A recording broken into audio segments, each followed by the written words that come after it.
Bismillahirrahmanirrahim. Alhamdulillah, Rabbil Alameen. Hi, everybody. Welcome. Assalamu alaikum. We're so excited to have everybody here. Our small group, but people keep popping in and joining us, inshallah. We're very excited to be here tonight to continue our discussion about Hajj, our virtual Hajj series. And so just want to start everybody off with just a brief dua.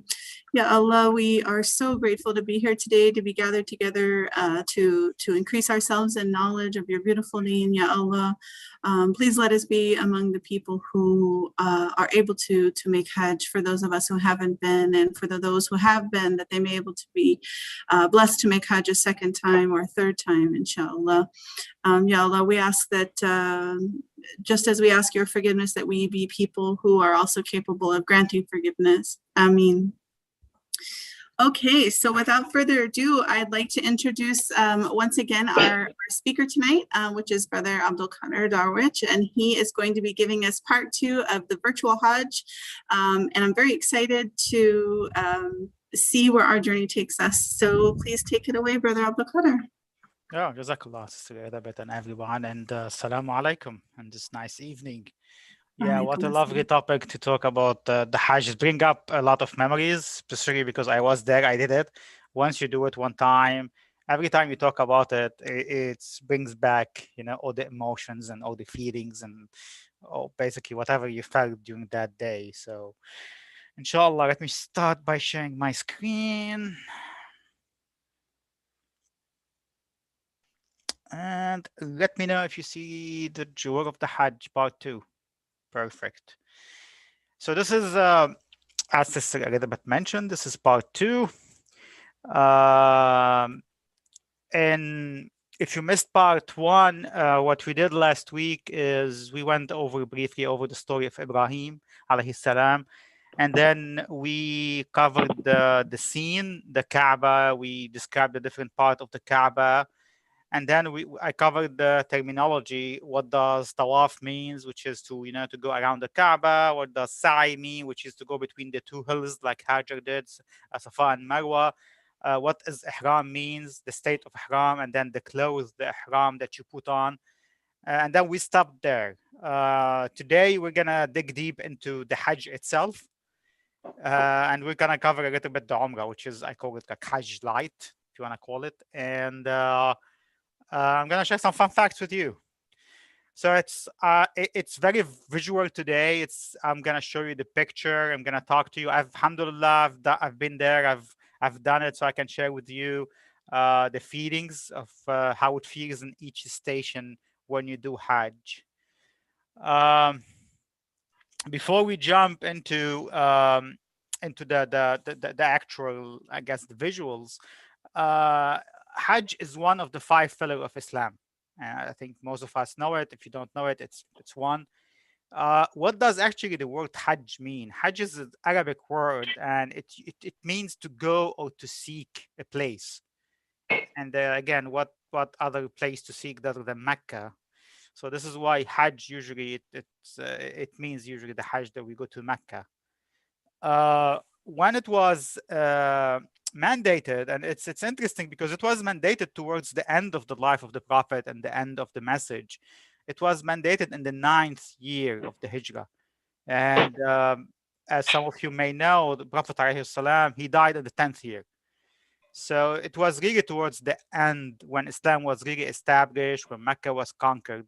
And like Salah, for example, that was mandated at the beginning of the Hijrah. When does Hajj happen? So it happened on the 12th month in the Islamic calendar, and that month is called Dhul Hijjah. Not surprisingly, Dhul Hijjah means the one with Hajj, Dhul Hijjah. So it's the 12 months. It's called the one with the Hijjah, and so whenever I am going to mention dates here, like I would say the 9th, the 10th, the 11th. That all means the 9th of the Hijjah, the 10th of the Hijjah. Eid is always on the 10th of the Hijjah. And now we're gonna jump into the rituals. So this is an overview of what I'm gonna talk today about Hajj. by number, and inshallah I'm gonna walk you through each one of them, show you pictures. So as you know, starting on the left, upper left, I talked about miqat last time. It's basically when the place where you have to put your ihram on outside Mecca. So this is where you start. So you start there, you put your clothes, you go into Mecca, number 2. Now, most people, I mean, I'm not gonna go into the fiqh detail. Most people actually they do Umrah before they do Hajj, because you are there, so you're allowed to do Umrah, because usually you arrive a few days before actually the Hajj begins, so you have time. So what you put your you put your ihram, you do your Umrah in Mecca, number 2, and then you can take your ihram and stay there. And then you move. Basically, where you're staying is mostly it's Qasam number 3, which is called Mina. This is where you stay, you sleep, and you live. You're not in Mecca. You're actually in number 3 in Mina. And then you on the 9th of the Hijjah, and we're gonna go into the details. You move to number 4, which is what we call the Arafah. And then at the end of that, on the 9th, you go back to 5, which is the Muzdalifah, which is just a plain. And then 6, you go back to stoning, what we call, stoning the devil. And you end up number 7 in Mecca. So again, we're gonna go into all of them. Now, 1, 2, 3, they could happen anytime before Hajj. Like people usually arrive. They could arrive 1 week, 2 weeks before. That's fine. They will arrive to Mecca. They will do their Umrah, take off your Ihram, and then they go to Mina and live there. They will be living there until the 9th of the Hijjah, until the day they have to go to number 4. But anything 1, 2, 3, that actually can happen anytime. And then this is actually Mina. So Mina is actually an empty plain. There's nothing there. It's only occupied during Hajj. There's no city. There is nothing, and it's custom built tents. So everybody lives there. All the Hajjis. I mean, so you will live there when you arrive. You go there. You live there. You can see some of the picture I show you. A huge camp. Then you stay there until the 9th of the Hijjah. The 9th of the Hijjah, you wake up. You pray Fajr. And then after sunrise, you start moving to number 4, which is what we call Arafah. Basically the small hill of Arafah. So what's the symbol of Arafah? Arafah is actually the hill where where Ibrahim was about to slaughter Ismail. So it's basically on top of that hill that Ibrahim alayhi salam, he put Ismail and he was about to slaughter him, and then Allah basically swapped Ismail with the lamb. So then this is why this is really the heart of the Hajj, as the Prophet ﷺ said, Al-Hajj Arafah. Hajj is the Arafah. This is like usually the heart of the Hajj. So that's basically during Hajj. This is what we call Jabal al-Rahma. This is the heart. Arafah is actually not only the name of that hill, it's the plain, it's the hill and all the plain around it. But that hill is called the hill of forgiveness, if you want, or Rahma. So you don't have, like, for example, when I did Hajj, it was so crowded I couldn't even make it there. So typically, if you look, this is like a zoom out. You can see the hill, but you can see around it, you see all those tents. So you're actually be likely in one of those tents. So you go there on the 9th of the Hijjah. After sunrise, you start heading there. You are in that tent. You just sit there the entire day. And this is the 9th of the Hijjah. This is called the day of Arafah. So you're there the entire day, you're basically during the day, you're reading Quran, making dua, the entire day. Usually, it's sunnah to pray Dhuhr and Asr together, get combined. This is what the Prophet ﷺ did. Again, it's a very emotional day, the entire day, especially the sunset. So the sunset is actually one of the most emotional experiences. Why? Because if you remember that there is a hadith that say that Allah, well, the hadith say it's in the afternoon towards the sunset, that actually Allah looked towards Arafah and he see all his, basically all the servants coming, and he feel proud and he expressed his pride to the angel, and he look at the angel and say, look at all those sons of Adams. You know, they came to me untidy and dusty, because to be honest with you, after spending the entire day and living like this in a tent, you will be untidy and you will be dusty.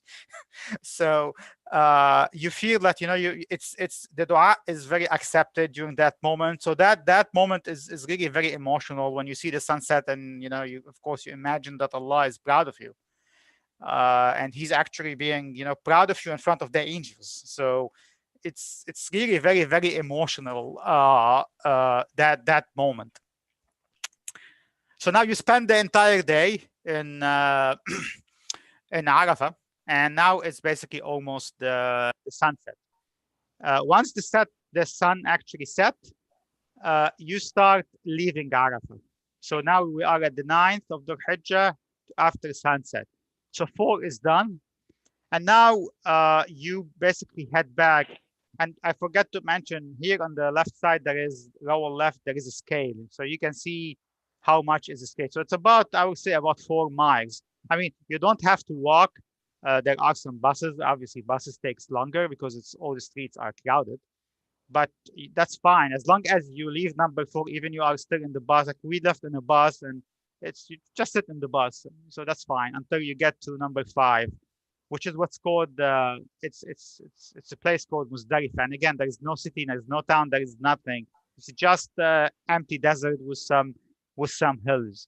And the view of all those Hajj, I'm not gonna tell you how many, but it's in millions, because I have a trick question at the end. But it's in millions. When you see them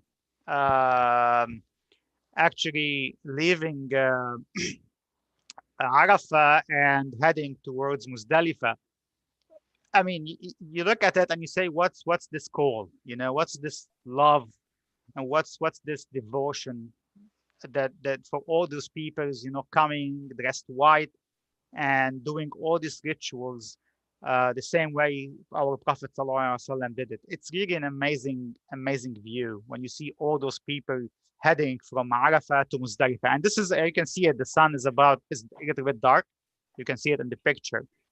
It's basically after, as I said, after sunset.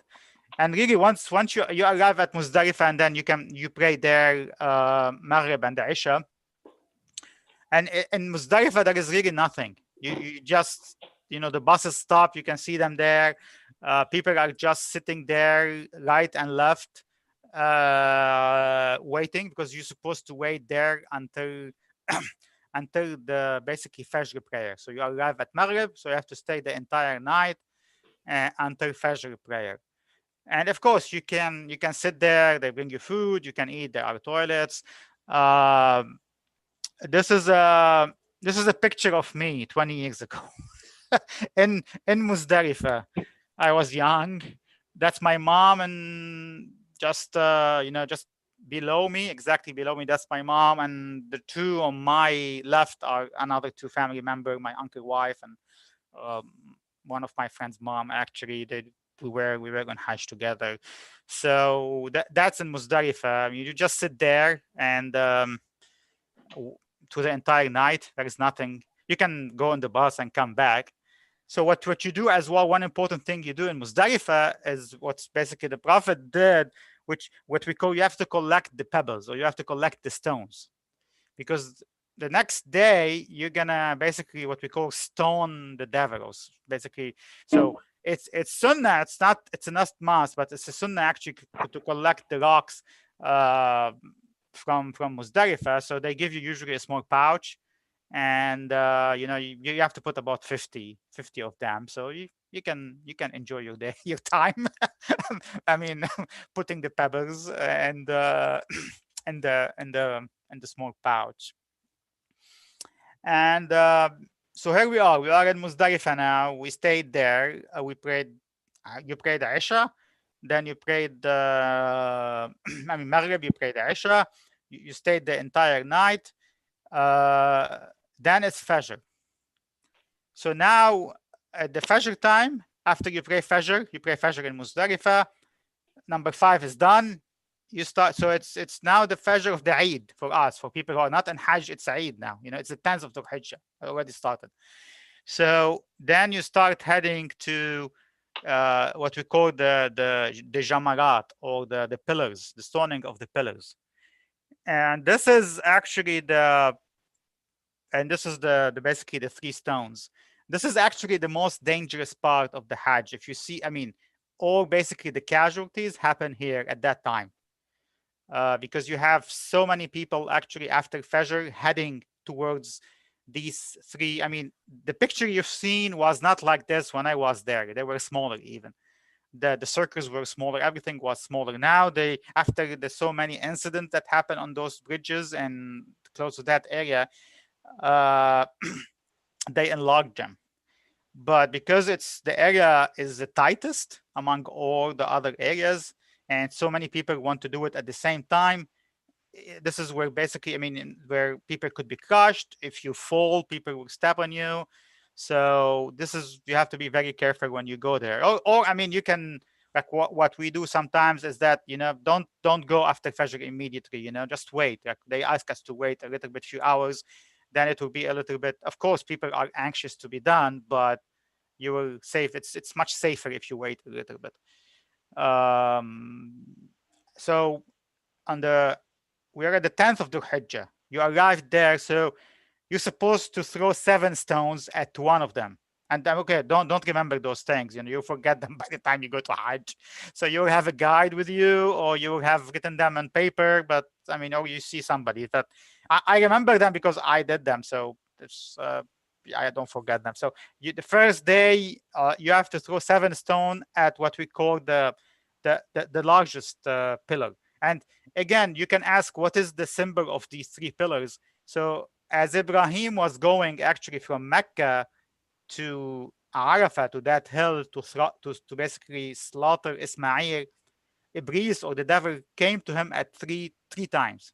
He came to him the first time and tried to, you know, to deceive him and ask him, you know, don't do it. Allah didn't ask. Then Ibrahim said no. Then he tried the second time, and then he tried the third time. So those 3 pillars actually are the 3 places that I thought that where the devil came to Ibrahim.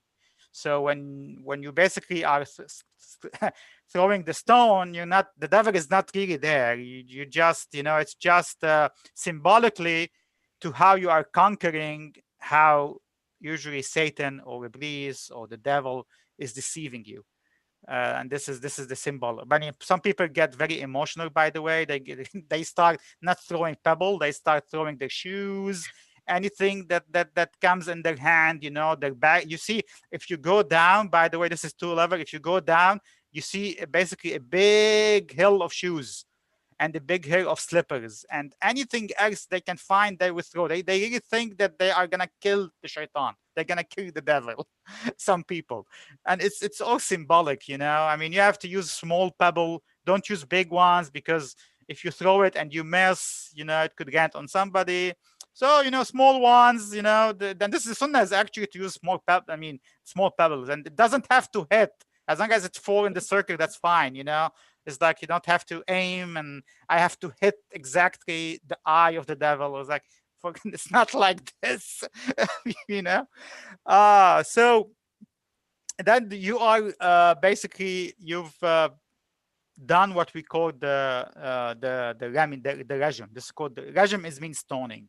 So you've came here, you get 7 stones from Muzdalifah, you throw them at the large. We call it, there is like this, the small, the medium, and the large pillar, at the largest pillar, and they're indicated so you won't get lost. So now you finish number 6. It's the beginning of now it's almost the, you know, the morning of Eid. So all of us are praying Eid, we're happy, and the people who are in Hajj just finished stoning. And after they finish, they immediately head to Mecca. So it's after 6, they go to 7. So 7 is the last um, station. So once they get to Mecca, and that's the morning of the 10th, they have to do Tawaf around the Kaaba 7 times. So you do Tawaf, as I mean, we talked about Tawaf, about the Kaaba last time. Then you do Sa'i between the Safa and the Marwa 7 times as well. Then you're supposed to cut your hair.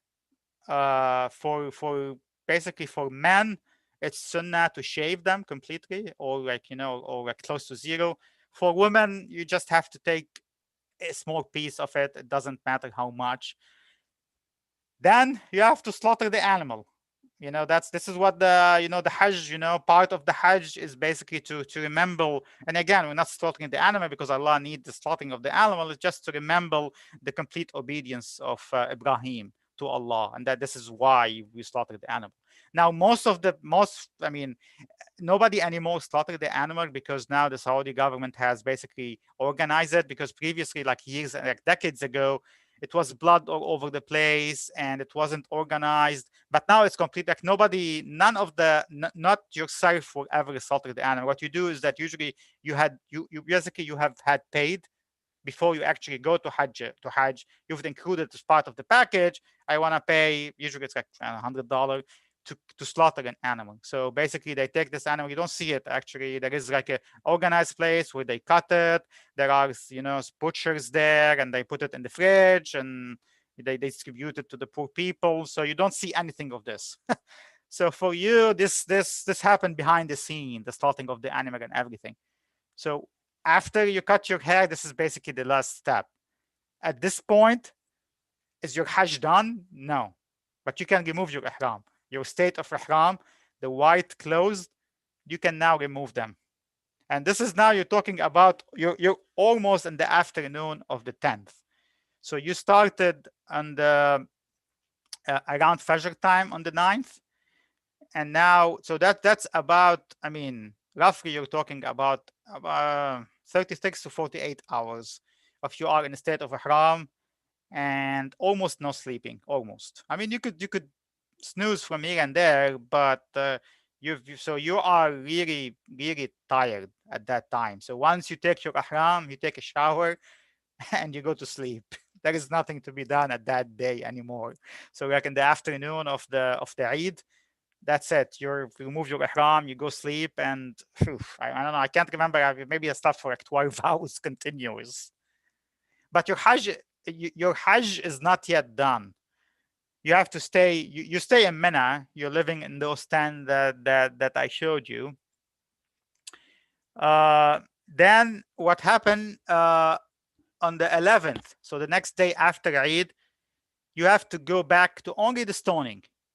Only the stoning. Now you have to throw 7 stones at each of the pillars. So 21 stones. 7, 7, and 7 on the 11th. And you don't do anything. You don't have to be in a state of ihram or anything. I went with my jeans. You know, it's very casual. It's very easy usually because people go throughout the day. It's different than the first day where all the people have to throw 7 stones at one pillar at the same time. This is why it's dangerous. Here it's you have people have basically the entire day on the 11th, and they have to throw at three places. So you use 21 stone, you throw them, you're done, you go back to Mina, you stay there. On the 12th, you do the same. You go basically 7, 7, 7. There is an optional, it's sunnah, but it's not required, is if you want to stay to the 13th. You can also do 7 stoning of the 7 stones at each of the pillar on the 13th. Now, whether you decide to finish on the 12th or on the 13th, the last step is that you go to the Kaaba again, to Mecca. You do 7 times Tawaf, which we call it the farewell Tawaf. So basically, you're saying goodbye to the Kaaba and to the Mecca, and your Hajj is over. This is now where a lot of steps, I know. This is when your Hajj is over, and this is when the way Allah say it is that you basically your sin becomes as the quantity of your sin returns to the quantity as if you were born. So basically all your sins are cancelled. Okay, so I think, okay, so here we go. So some 702, perfect. So some fun facts. Gonna see who's gonna guess. How many times did the Prophet Muhammad performed Hajj? Anybody want to guess?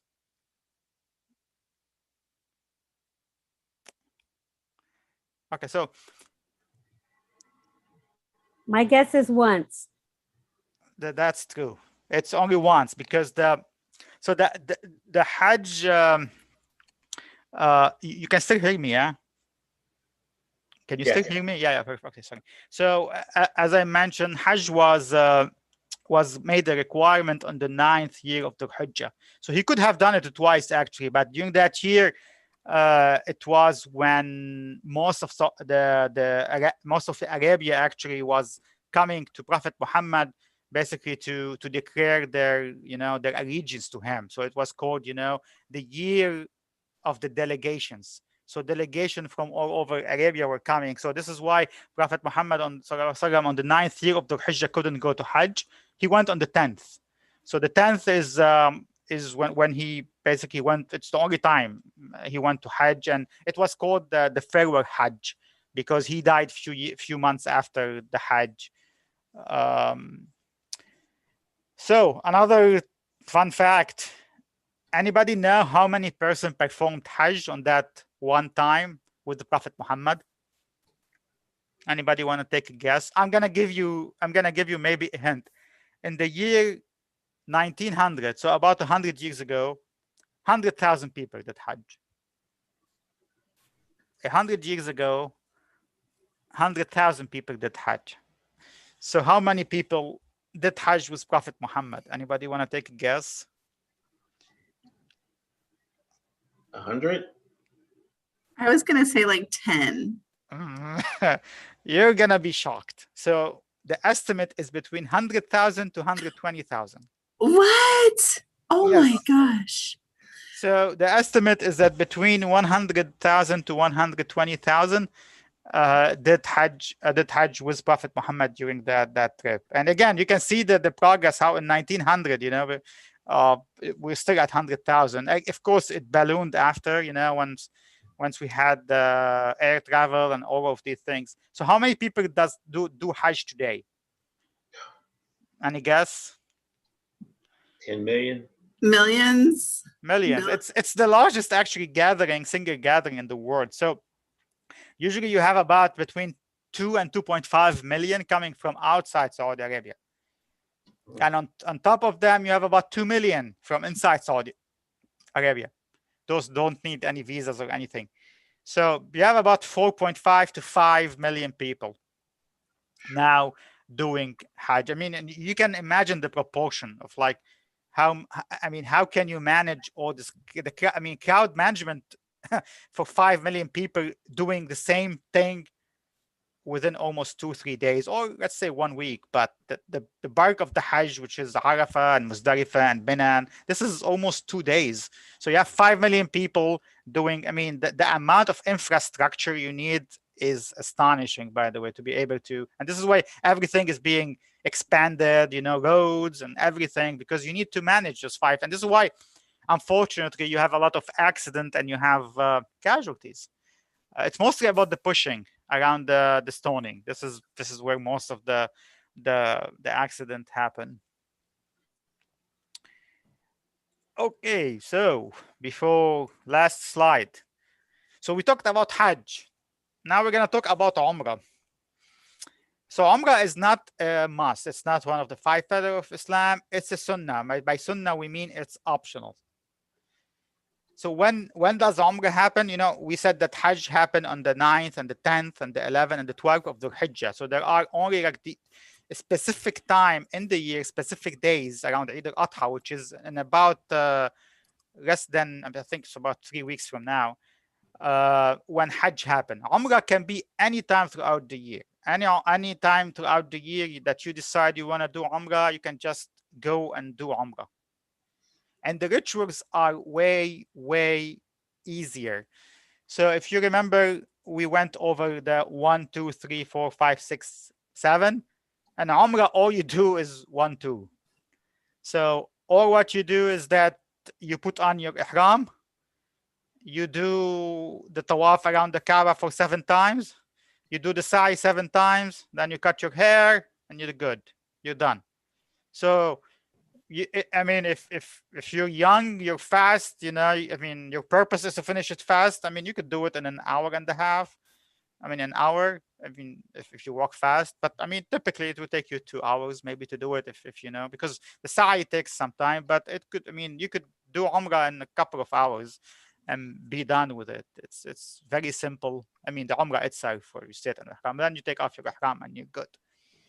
So this is why sometimes I mean, Hajj is very intense. It's very, you know, you lack of sleep, a lot of walk.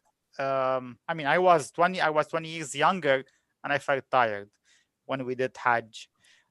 So I can't imagine, you know, as you grow older in age, it becomes harder and harder to be Hajj. And this is why, because of the physical effort and because of the financial obligation that you have to pay. I mean, now I think, I don't know, Hajj is like 10,000, 15,000. This is why Hajj is the only pillar of Islam, is that it's if you can do it. If you can do it, you're obliged to do it. If not, then you can't. And okay, so last thing, a lot of people think that you have to visit Medina. You know, Medina, where the Prophet ﷺ lived the last 10 years of his life, and where his where his mosque is today, and his house. And the answer is no. There is no ritual either in Hajj or in Umrah that require you to visit Medina, but usually most people do that because you are so close to, when you are in Mecca, you know, Medina is maybe like a 3-hour drive, and again, it's where the Prophet ﷺ used to live. I mean, it's a very nice city. It's very, for me, I feel more connected, as I said in part 1, to Medina more than Mecca. So it's not a must to visit Medina. There is no ritual to do there. But usually most people do that because you're so close to Medina, and it will be, I don't know, it's not haram. It will be a missed opportunity not to go visit Medina if you are so close in Mecca. And this is what I have. It's 7:10. It's perfect timing, I think. So we'll have about 20 minutes for Q&A. Well, mashallah, we already have a few questions that were put that were directed to me. So I just wanted to, go ahead and start with those so they don't get buried in the chat. Inshallah. The first question is, do you want me to stop sharing, or should I keep, in case any of the question I need to refer to some of the slides? Do you want me to stop sharing my screen, or is it okay for now? What do you think, Brother Rashid? Yeah, so we can sort of all see each other, and then if we need to bring the slides back up, then yeah, we can jump in that, inshallah. Okay, inshallah. Well, the first question is it true that Mount Arafah was where Adam and Eve first reunited on earth? Yeah, it's one of the negations. So it's not it's not like I would say authenticated, but yes, there is a negation that says it's called Arafah in Arabic, means to know. And there is one negation that says that it was called as such because, I mean, so the negation goes that Adam, when he was sent to Earth, he was sent like around the area of India, and Eve landed next to what we call today Jeddah. And this is why Jeddah is called Jeddah, because Jeddah in Arabic means the grandma. It's the same word. Mm-hmm. So Jeddah is basically the airport next to Mecca. It's the largest city on the western side of Saudi Arabia. There is no airport in Mecca. So if you're gonna fly to Mecca, usually you have to fly to Jeddah. So again, the narration goes that Eve landed in Jeddah, Adam landed in India, and then they searched for each other, and then they met in Arafah. This is Arafah is called now. And again, is it 100% authentic narration? No, but there is a narration. There is a story about this. Thank you so much for that. Jazakallah khair. The second question from the same person: if Ihram for men is meant, it's meant for being humble, only 2 pieces of clothes. Why are there 5-star hotels and people sleep in their own tents or by the roadside? I thought that all the hotels also should be affordable, maybe like a 1-star for everyone, and every rich person should sponsor rooms for poor people. What are your thoughts on that? I cannot agree more than this. Whenever I see those like VIP packages, I like that. That's not the spirit of Hajj. You know, and even when you go there, you see people spending that. Some people, I mean, and again, not all Muslims are perfect. I mean, so you see people going there. Usually there is an abundance of food. There is, I mean, buffets and food and people, you know, they spend their time, I mean, on eating. And can you imagine that Hajj is, you do it once in a lifetime, maybe those 2-3 days, and you're concerned about food and what type of food and what will be for dinner, and look at that, it's big, and it's like, I mean, come on. So same thing. I mean, there are 5-star hotel, there is VIP, there is a royal building next, actually very close to the Haram, where all the kings and the dignitaries and, you know, head of states are there. So I don't think this is right. I think that the spirit of the Hajj is to be, all of us be at the same level in front of Allah. Yeah, the same person just kind of commented that the sister had talked to a travel agent, and there were packages ranging from like 15,000 for the 5 stars to down to like 6,000 for the, you know, Motel 6 kind of type. And so I can understand that. Yeah, I mean, it doesn't, I have always thought about Hajj like, okay, just put it in your mind like you're camping pretty much. It's not supposed to be comfortable, you know, you're supposed to kind of be sacrificing and feeling, you know, it's a pilgrimage. So so those are the questions in the chat. Does anyone else have any questions? I was actually, you know, while people are maybe formulating their questions, and please come off mute if you have a question, jump in. I was kind of wondering, you know, if you could talk a little bit more about that, about the casualties or the what, you know, heat stroke. I'm very sensitive to heat, and I have always feared doing Hajj because I frequently pass out due to the heat, and I was like, oh my goodness, I don't know how that would be. So I'm just curious what kind of casualties, you know, I know maybe pushing people or trampling might be a thing, but what other things and what systems are in place to really try to keep people safe? Yeah, so if you're sensitive to heat, just wait until Hajj. I mean, so Hajj is based on the lunar calendar, like Ramadan. Right. So it basically moved. Now it's coming in August. You know, give it, or July. I mean, give it maybe 5-10 years. It will be in much milder climate, because it's very hot in Saudi Arabia and humid as well. So now they do have those evap coolers, you know, they're spraying water. Like in Mina, you can pass, you can see them spraying water all over. So it helps, but you still, you know, you're in Arafah, they don't exist. So you're gonna walk, and you're gonna walk a lot. You'll be in the sun. Obviously, you can like, you see people holding umbrellas. So because so, and you know, people, you have hijab, so you can always do this. So but yes, if you're sensitive to heat, just wait a little bit. I mean, when I went 20 years ago, I think it was in end of February, beginning of March. So weather-wise, it was perfect. We didn't have any issue weather-wise. Very, very, you know, and it doesn't get cold in Mecca. It's you know, so even in the winter time, it's very mild in the winter, very hot in the summer. Now, yeah, the pushing, so they are, so there is 2 things that they are, I mean, one thing that they are doing, and one thing probably you could do is well, they're expanding as I mentioned, they're expanding the bridges around the Jamarat. So this is where most of the accident happens. And the second thing is that don't go there immediately with the people. Like, this is what they advise us, you know, like we actually, what I mean, again, it depends on, you can sometimes, like what they, I mean, again, this is coming into the fiqh, there are certain things in Hajj, certain ritual that you can swap, you know, the order. So, you know, so you could, again, if you believe in some of the opinion, you know, you can go to Mecca actually and go back to the stoning. So, and then you can do the stoning, because you do the stoning around late in the morning, where most people have finished the stoning and now going to Mecca.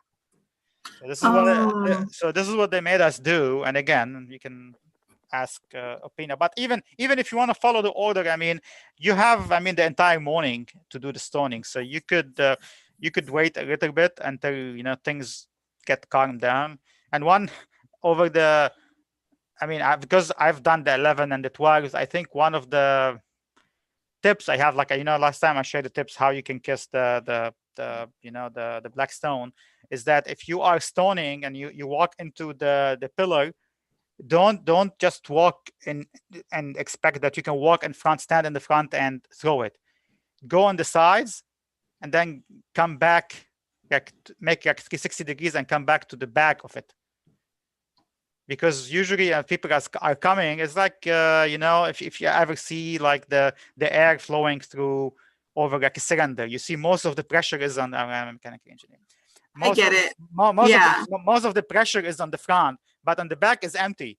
They're like against the flow. So if you can just don't stay in the middle, stay on the sides, and then once you are past, make like almost 360 and come back to the back of the pillar, and you can sit. I mean, I was throwing it easily. There is nobody on my right, on my left, you know. And there are now different levels, by the way. So now they made like there is like a upper level and the lower level. So you can as well do. I would like to add a couple more things, like recommendations. First of all, for women, like I did it for my mom, so you can designate your male mahram to stone it for you, I guess. So I did it for my mom. My mom was old, so I took this, pebbles for her and then throw it for her too. So I think that's also for if you are old or you are a woman or you are afraid of pressure, that's also possible. And only 2 points is the bottleneck. One is the jamrat and other is the tawaf. And I went around the same time when brother went 25 years ago, and it was in March timeframe, but still, when you do tawaf, it becomes. I did it in the main hall, in the main area close to. It was like feel like suffocation, like you cannot breathe enough because there are so many people in the area. Even though it was open air, but still you feel like you cannot breathe. So other people can do is they do it outer ring. You know, on the second floor, outer ring is pretty open. You can do it, but it's a longer circle, of course. Yeah, I did the farewell party. Jazakallah khair, brother. I did the farewell party, for example, on the third floor even. So it was not on the second ring. It's even the third outer ring, because I was doing it with my mom, and we figured, you know what? Yeah, we can. It's just a hike because there was nothing. You can. It's a brisk walking actually. You know, as opposed if you go to the inner circle of the Kaaba. It's very crowded, and it basically takes you the same time because it's crowded there. You're walking very slow, whereas if you're walking on the outer ring, it takes you more, but you're basically, it's a brisk walking, so you can finish it. So we enjoyed it. It was nice weather, and on the third floor, you know, it's very open. So I did the farewell party on actually, but you can do it on the second floor as well. And obviously for people who can't walk, you know, you have wheelchair. You can even hire people to push you. Now, the last time I think I went for Umrah, they start having electric scooters, even electric cars and stuff like this. Not for everybody, for people who can't walk, for elderly, and you know, so you can also hire, I mean, or use these things. Yeah. I want to make, I guess, a statement and and then ask a question. I know the cost is rising, but one thing I think one thing to keep in mind before you go is the distance your hotel is from the masjid, because you want a hotel that it's going to be reasonably close, right? So that way, when it's time to pray, you can just get there quickly, as opposed to being many blocks away, where you have to catch a cab or walk along a distance. And I'm speaking, I guess, more from the Umrah experience. That it was nice being relatively close to the masjids. But I wanted to ask more about the spiritual side of it, right? Because that you're being called to Allah's house. What did it feel like spiritually the first time you saw the Kaaba specifically? How did that feel to you? And maybe as that would serve as a source of encouragement for people to go, because there's a lot of beauty in that. Yes, it's been, I mean, to be honest with you, the first time I see a Kaaba, it's been, I didn't grow up in Saudi Arabia, obviously. So I was like I was probably in my early 20s. The first time, it was my first Umrah. It wasn't the Hajj. So it was my first time I go to Umrah. And again, it's very emotional because once you start, you know, I mean, once you have in your mind, well, this is the house of Allah, and I'm in the house of Allah, and you're moving and you see the Kaaba. I mean, again, it's all this emotion that comes to you, and how you're nothing compared to Allah, and that you are, you are in His house. You know, like all these years you've been praying to the Kaaba, you're praying, I mean, you don't pray to the Kaaba. I mean, obviously we just face the Kaaba, pray to Allah. And then suddenly you're here. And I'll be honest with you, probably maybe the first time I see the Kaaba was the most emotional. After that, less so. But for me, every time I go to Medina, it's more emotional till today. You know, once I stand, maybe because, you know, but there is the human aspect of Prophet Muhammad, and then you see more like, you know, this is his house where he used to, you know, to say his speeches. This is the, you know, the Rawda between the two and everything. And maybe because it's the ambiance in Medina. In Medina, people are more relaxed. Because there is no rituals, you know. People are in Mecca, people are doing Umrah, doing Hajj, doing something. In Medina, people are more at leisure. But anyway, so I feel more emotionally connected usually when I am in Medina. Oh, I forgot something, but I wanted to say something about the hotel, and I remember. So again, this is from an Umrah experience as well. If because you have the as I mentioned, in Umrah, you can do it throughout the year. So picking the right time to do the Umrah play a lot into, one, the price, number two, how crowded the Haram is. Like if you go, for example, want to do Umrah in the last 10 days of Ramadan, it's very expensive and it's actually more crowded than Hajj. So if you go to Mecca the last 10 days of Ramadan, it's extremely crowded and extremely expensive. I mean, you have those rooms in the last 10 days of Ramadan overlooking the Kaaba, you know, those fancy hotel, the Hilton and everybody. I mean, they could run at $5,000 per night. So, which is, for me, is like, oh, what are you doing? But anyway, so usually if you pick the right time, stay away from Ramadan, obviously. I mean, the more you stay away from Ramadan, the less crowded it is typically. So there's a few more questions in the chat, but I do want to be mindful of the time, and I want to leave time for any announcements. Do we have time for a few more? I'm ready. Yep, I think. Okay, okay, great. So let's see. Third question. Can we arrange to slaughter an animal in the US while we perform Hajj, or does it have to be done in Mecca, or can this already be included in the package? Typically, it has to be done in Mecca, but it's usually included. I mean, for me, it was included in the package, but she can ask. But usually, it's included in the package, and it's slaughtered, as I mentioned, in that special place that you don't see. It's behind the scenes. Got it. Yeah, Got it. It's different than if you're not in Hajj.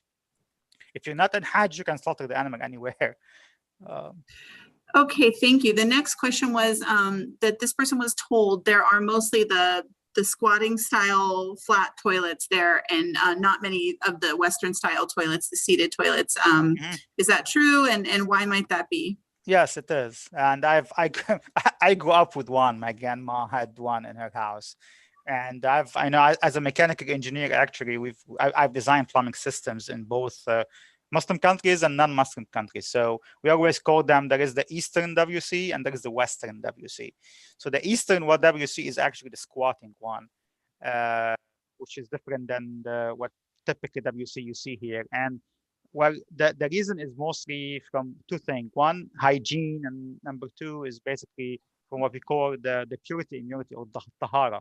because the squatting, you're not touching anything. You're not touching any surface.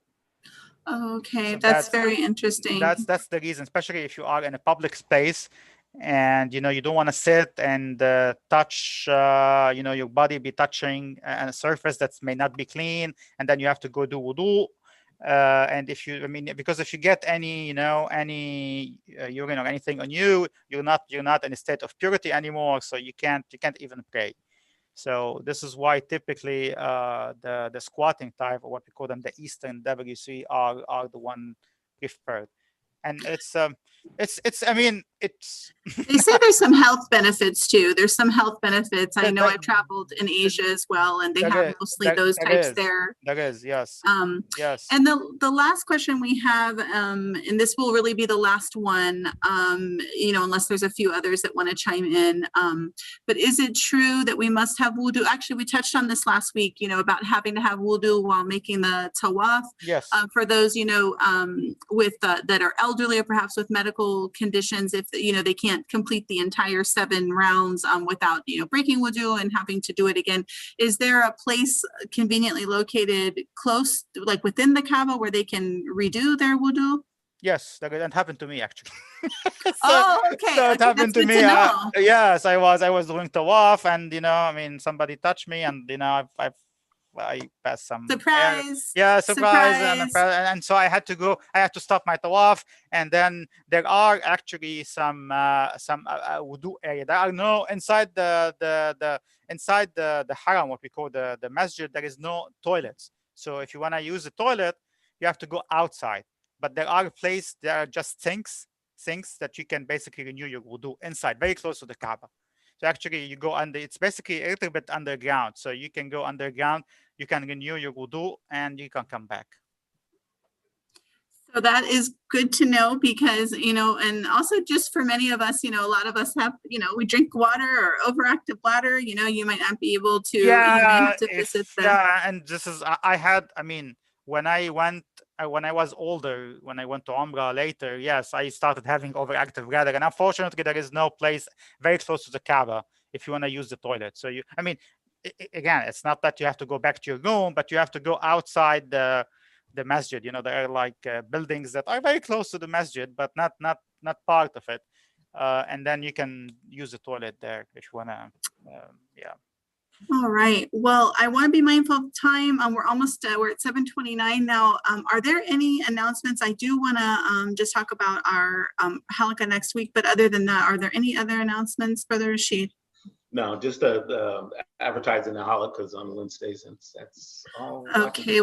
Yeah, next Wednesday we'll be continuing our Jewels of Hajj series, and our own Brother Rashid will be the presenter. He'll be, the topic is the secrets of, season of sacrifice. And I'm really excited to hear all that will entail, inshallah, next week.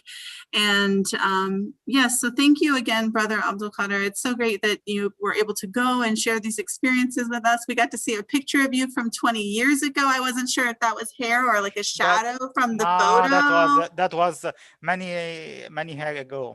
MashaAllah, MashaAllah. Alhamdulillah. Well, I'm so glad you were able to share your experiences with us. Jazakallah khair. And if you would be so kind, perhaps to close us out with dua, we would be ever so grateful. Inshallah. Bismillah wa salatu wa salam ala Sayyidina Muhammad Ashraf al-Mursaleen. Oh Allah, on this evening, we ask you to bless us and forgive us. Oh Allah, we ask you to bless and forgive all our families. Oh Allah, we ask you to grant us one day Hajj if we have not made Hajj, and the return to Hajj if we are not. Oh Allah, we ask you to facilitate Umrah for us as well. والعصر إن الإنسان لفي خسر إلا الذين آمنوا وعملوا الصالحات وتواصوا بالحق وتواصوا بالصبر. Thank you. Assalamu alaikum. Wa alaikum assalam. Assalamu alaikum. Wa alaikum assalam.